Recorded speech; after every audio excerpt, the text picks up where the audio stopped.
Today we're going to start the reassembly, so the chassis is looking nice and shiny. As you can see, the front is bolted on. I popped this on yesterday. Some of the eagle eyes amongst you may notice that this looks a little bit different to usual. Well, I will get to that. So with this car, as I mentioned in the first video, we might do a couple of period modifications. And today we're going to lower the car a little bit. In the past, there were some pretty funky looking Austin 7 chummies. They had somewhat performance upgrades, but maintained the chummy body. They look ridiculous and I quite like it. Well, today we're going to be focusing on the parts that we're going to be using to lower it by about 1.5 to 2 inches. So this seems like something we could take a little bit of a step back in history. There was a company founded by Bill Williams called Cambridge Engineering, and in the late 1940s and 50s they offered performance upgrades for the Austin 7 under the moniker Bowdenex. There was various different Bowdenex upgrades. In fact, the other Austin 7, my other Austin 7 chummy, actually has its own Bowdenex upgrade. It's got Bowdenex upgraded brakes. If you remember from the video when we were dismantling this, you would have seen that there was literally 2 cables connected to either side of the hubs,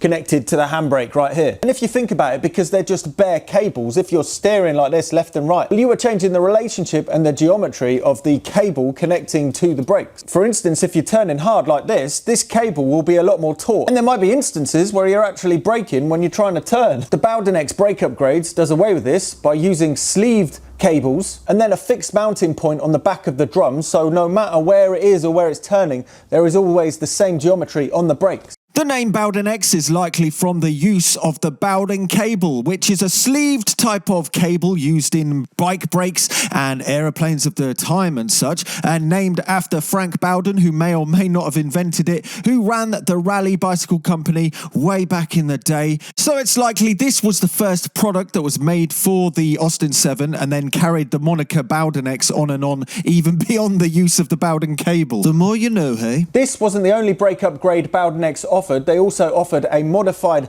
Morris Minor hydraulic brake system to be able to equip Austin 7s with hydraulic brakes. This is actually something we're going to be looking at in a subsequent video. But today we're going to be talking about the Bowdenex suspension upgrades, which is what we have right here. This setup is called Bowdenex independent suspension, and it's literally a bolt-in replacement to replace the standard leaf springs with the rigid crossmember to lower it and also make the left and right axle independent. It uses the original steering setup and the original axles that are connected by 2 independent leaf springs that make it quite an interesting and quirky design. One of the paragraphs I've found says, this unit has, since its introduction 4 years ago, earned for itself a reputation for giving road holding of an order seldom gained from much more complex, expensive units. It's set up to take different types of shock absorbers or friction dampers. In fact, there was another product I heard that is excessively heavy. That means you can connect more contemporary telescopic hydraulic shock absorbers. The attractive thing about this setup is it requires no permanent modifications. If we were to lower it using the rigid crossmember, this would need to be modified and bowed. And since I've only got one of these and I couldn't find a flat leaf spring, that idea wasn't really going to float. So I got this about a month ago off of Facebook. No, it was eBay, sorry. Yeah, I spend a lot of time scouring things just to kind of discover new items that I've never heard of. I would have never have heard of this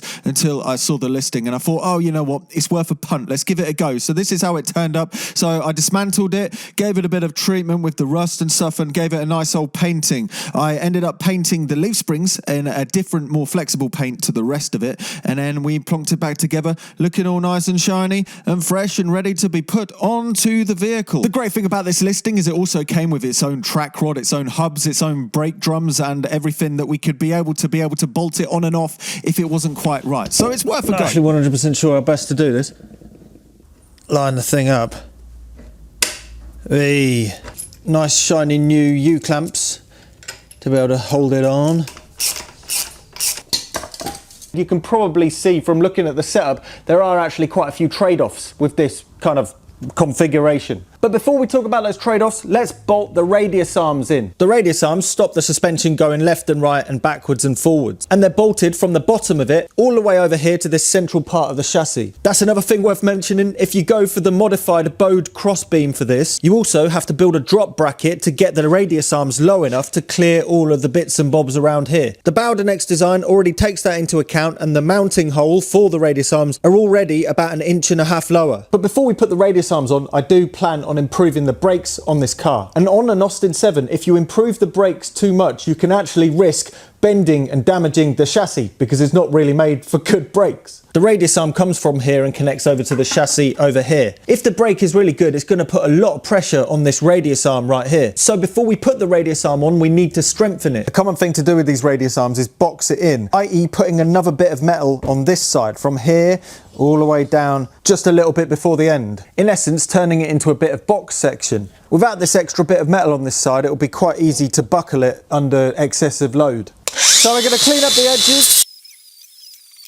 Find a suitable bit of metal. Make sure it's nice and straight.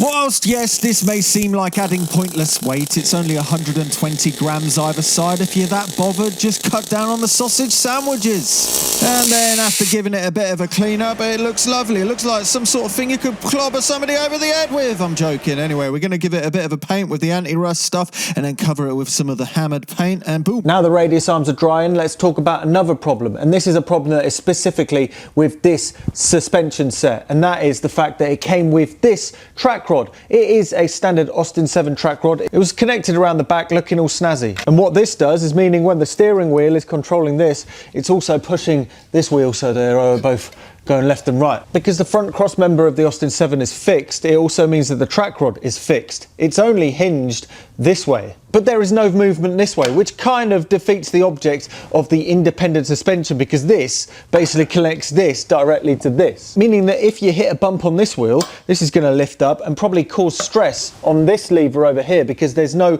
articulation this way. This setup must have been on the previous vehicle with this because it was bolted in there. I have no idea if it worked or how it worked, but it doesn't feel remotely right. In the advert for the Bowdenex suspension, it says it comes with rose joints to add articulation to the track rod end. So what we need to do is take off these fixed track rod ends and put the rose joints in. I did seek quite a bit of advice on this because I wasn't 100% sure what the best way of doing this was going to be. That's why I have these track rod ends. These are from an Austin 8 and they've got a tapered joint to it, so they connect into the track rod ends like this. The problem with this is you need to ream a taper into the track rod, and actually a few of the Austin 7s with independent suspension actually have this method done to it, but a few people mentioned that it is taking quite a bit of meat out of this already relatively dainty track rod end. So the idea of actually using the rose joints that actually came with the Bowdenex suspension, because they're the same size as the hole already, is the best way because you don't need to do anything to this. So we just take the track rod off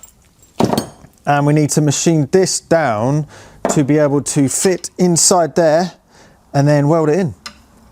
So let's put it on this M10 thread, like so. Pop a nylock on it on this side and then pop another one on the other side. Cool. Now we've got it fixed in between here, we can plonk it inside of a chuck. Oh yes, it's Facebook Marketplace milling machine time. You'll notice there is actually a Myford lathe sitting here. Unfortunately, it's a little bit worse for wear and it hasn't actually worked. It was donated to the museum, but there wasn't any space in the museum workshop for it. And it's quite small, and funnily enough, this is the first job I've needed to do that it would be small enough to do. It's not plumbed in and it's all a bit sorry for itself, and I don't know what to do with it now because I've actually spent 120 quid on a Facebook Marketplace lathe that is sat down there that is about 3 times the size of it. I'm going to plonk that in. There'll be a video on that soon. But for now, we're going to use the Facebook Marketplace milling machine. Got this nice rotating chuck on it that makes it an uncanny valley between a milling machine and a lathe, so it'll do the job anyway. Probably not as well as a lathe, but it's going to do it. Oh, I can't do the inches, I'm not bright enough. So what is the thickness of this? It's 13.47-ish. And what have we got on here? This is obviously not the most accurate measuring device, but it'll be like, so 16.21, so we need to lose like 2 mil. This is probably not the best one for the job, but it's going to get it done. If the tool is perpendicular, we'll get it right up to the edge.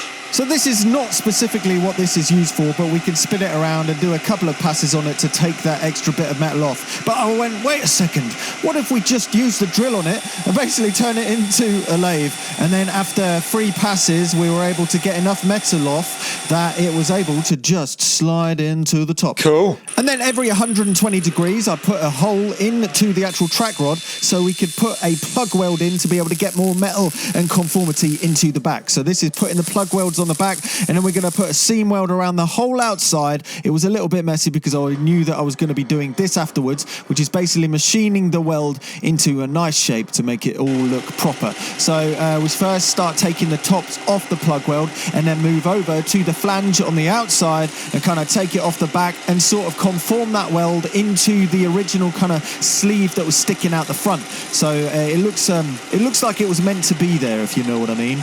Lovely jubbly. So spin it around a bit, not taking too much metal off, but enough to make it look nice, you know. The old thread is obviously still visible. That's one of the spot welds that went in and it's been machined down. The front little bit of that metal used to be that lip, and then the back bit of it is a good chunk of the weld. So that is the whole weld, but machined down into a nice shape. And I don't think this bit of metal could ever be more of this bit of metal now. So now, very much like you would do on a Land Rover track rod, to upgrade it to a rose joint, this one has got a rose joint. Lovely jubbly. Here's the radius arms now painted in hammered paint. You can see it's got the box on it. There is no break in the welds and it's nice and smooth. So yeah, it's time to plop these on. First, put the ball joint back onto the chassis. Oh, I almost forgot, before the anti-rust nerds come knocking, we're going to be putting some cavity wax in here because it is now a cavity. Oh, let's poke it in, get it all the way down.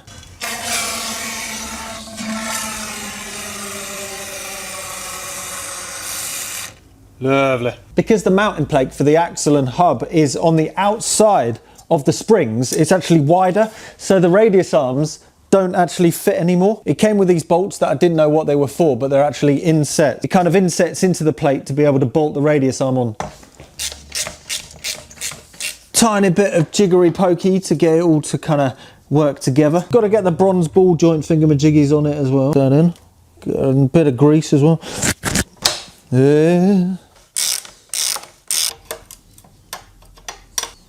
We've got the track rod, the ends are set to approximately where they were before, so we can kind of wiggle it in and get it plugged up. This also sets the track rod a little bit lower so it clears the bottom of the chassis, which you have to with the lower suspension. And after a little bit of grease and also this felt washer that adds a bit of resistance to the whole setup and a fair few washers and a nylon nut, we're able to plonk it all together and tighten it up nice and tight. And then we're going to add a brand new grease nipple onto the outside, and that's it. It's playing quite well. It's going there nicely. There's no forwards or backwards movement, and we're happy. Since we've loaded the front, we may as well do the back. Tony from Homestead 7s had these. I bought them off him for 50 quid. They're not quite right because they're completely flat. It would be good to find a sort of middle ground where they're slightly bowed, because these might go into negative camber and they are very low, but they'll be all right for now because they're very quick and easy to change the back leaf springs on an Austin 7. It's not an issue. So we're going to give this a go and see how it goes. It might be all right because they are very firm. We're going to plonk in the bolts that stop it from falling out and some nice new shiny new clamps for the back as well. It uses the original bracket that sits underneath it, mind. As you can see from this, it's quite a bit lower. It's about 2.5 inches lower, and this might cause issues with the wheels going into the fairings, but we'll look at that later on. I'm actually going for slightly smaller wheels, 17-inch, because of the Girlin brake drums that we're going to be using. That's a whole different video later on. Anyway, the trade-offs. Let's talk about the trade-offs. So the issue with this is when you go around the corner, you don't have any control camber, but whether that's an issue or not, we shall find out, because it's got rave reviews, obviously, so maybe it's not. Another thing will be bump steer. That's when one side might hit a bump and then the leaf springs lift up, which in turn creates an arc and pulls the wheel slightly in, which when the track rod is fixed means that the geometry of the steering kind of setup changes, meaning you might steer to one side slightly. This doesn't come up in the reviews at all, so we'll have to just wait and see about that stuff, I suppose. Stand on it.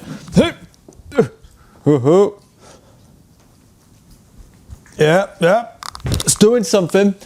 So the track rod is around the back. Some independent ones actually have the track rods flipped over and sticking out the front, so the track rod's on the front of the car, but we'll see how it goes. Might need bump stops, I just don't know. The next video might take a little while because we're having a look at the front brakes. I've got a certain plan in mind and I don't know how hard it's going to be, but we'll figure it out. I'll be talking about the progress of the brakes and everything else over on Patreon, so if you want to support this project and see how the actual brakes are going to be hydraulicified, well, go and check it out over there amongst all of the musical projects on there. But yeah, until next time, this is the Aussie 7. I'm Sam, and I'm scared to try it.